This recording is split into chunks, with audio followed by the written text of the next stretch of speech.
Hello everyone, my name is EVOO and welcome to Cooking with the Choyas. Today we are going to make Bok Choy, and if you've never had it, not only is it very healthy and delicious, but it's easy to make too. Let's get started right now. Our first ingredient is one of my very favorites, extra virgin olive oil.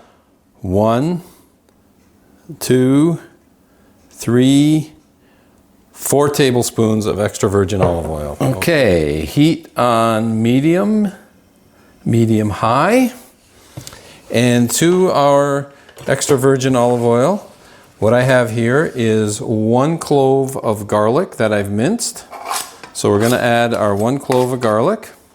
And all we're doing here, as you know, is flavoring our oil. So we're just gonna bring this up to heat and we're gonna let this saute for 30 seconds. There we go, we have a nice little sizzle going. It's been going for about 30 seconds. So now we're gonna add our onion. So what I have here is I have a half of a sweet onion, which I've sliced very, very thin. The thinner the better. And then I diced it. So slice it thin and then dice it. And this is equivalent to about, let's say 3/4 of a cup of onion, up to a cup of onion, sliced thin and diced. Now, if you happen to have shallots at home, by all means use the shallots. They make for a great flavor. I happen to have sweet onions, so that's what I'm using today. But either or are great options for this dish. So what we want to do is just saute the onions for about 5 minutes. We want them to get soft and translucent. So right now they're still hard in nature, so we're just going to let them continue to saute until they soften up. Now, while they're softening up, I would like to explain to you, I'm using today baby Bok Choy. And what I like to do with the baby Bok Choy, the reason I like to use baby Bok Choy is because it's much more tender and flavorful. It's very, very tasty, but it's the tenderness that we want. So you can use full-size Bok Choy if you'd like, but I like to use the baby Bok Choy. So I like to wash, of course, my Bok Choy. And when I wash it, I like to remove the stems, individually remove the stems, and then wash them, because you'll see there's typically dirt that accumulates right on the stem, and it's sometimes hard to wash. So I like to remove them from the core, individually wash each leaf, and then I typically put it into a lettuce spinner and I give it another good wash completely all together. Then I like to spin it dry somewhat. It doesn't have to be totally dry, but I like to do that. And now, then the next thing I do is I cut the larger leaves in half. Again, that just makes them a little more palatable, and they're already tender to begin with. So I cut the larger leaves in half, and I leave the smaller leaves intact. Okay, so that is ready to go, and that's going to be added to our onion and garlic and olive oil mixture real soon. So this is already starting to soften up quite nicely. In fact, it's probably only going to need another minute or two. Once the onion has softened up, we can now add our baby Bok Choy. So right into the pan it goes.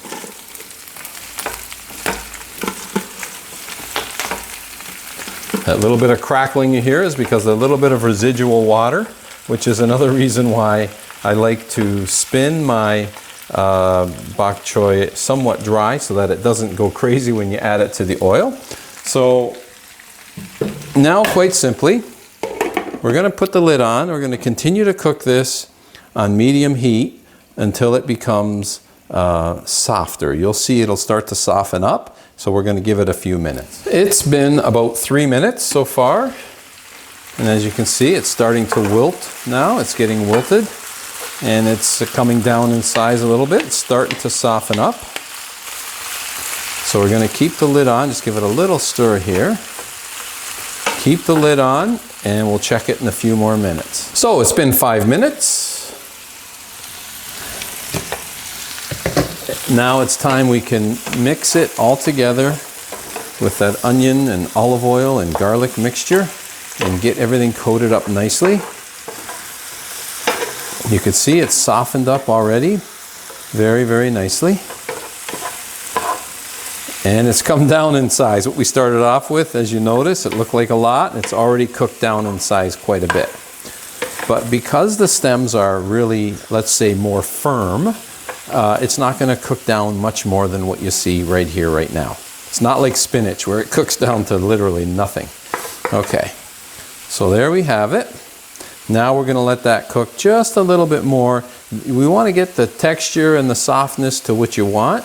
And I like them somewhat softer. They'll be a bit firm, but I don't really want them crunchy. So we're going to let them cook a little bit longer. And I am using medium heat right now. I've got them on medium. So they're all coated up nice. And let's let them cook just a little longer. Now we're at about 8 minutes. And I think I'm starting to get the texture that I want. There we go. All right, and you can see most of the olive oil has been absorbed and picked up by the bok choy. So now we're going to add our other ingredients. So I have dark soya sauce here.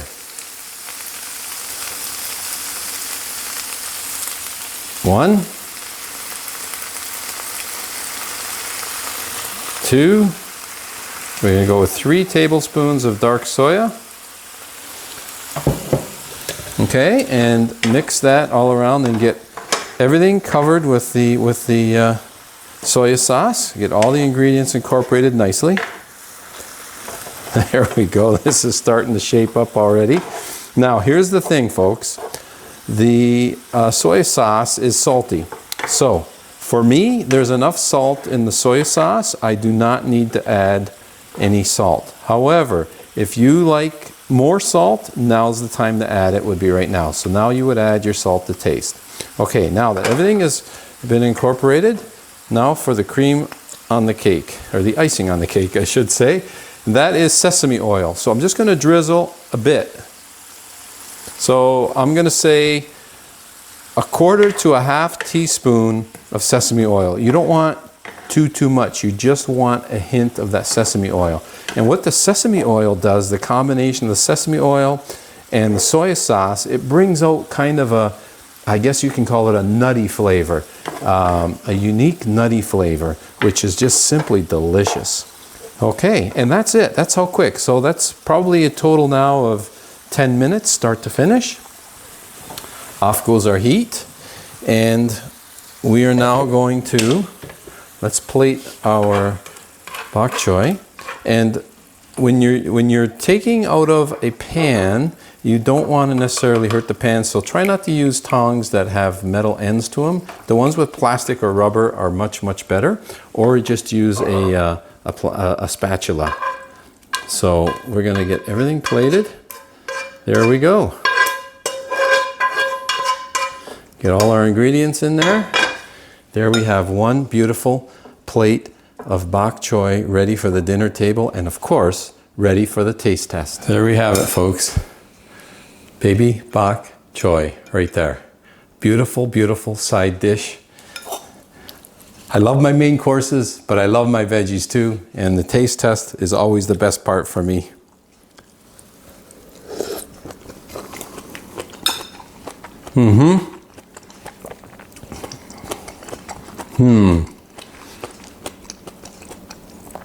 Just the perfect amount, the texture of the bok choy, the baby bok choy, is exactly what I wanted. Just a little bit of a, not even a crunch, but it's got a bit of a nice texture to it when you bite into it.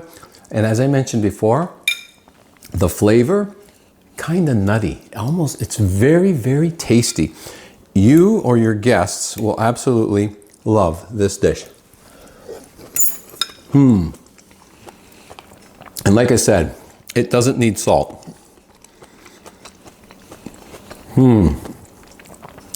For me, it's perfect just the way it is. And I'll tell you this, folks. If you're in a bit of a rut with your vegetables and you seem to be having the same vegetables over and over again, why not give something different a try? Give this recipe a try. If you can find some baby bok choy, get a hold of some. This is one package, 454 grams, 1 pound. That's enough for definitely a serving for 2 people.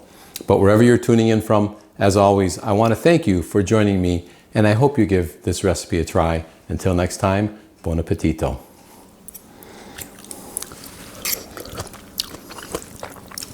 Absolutely perfect. I love it.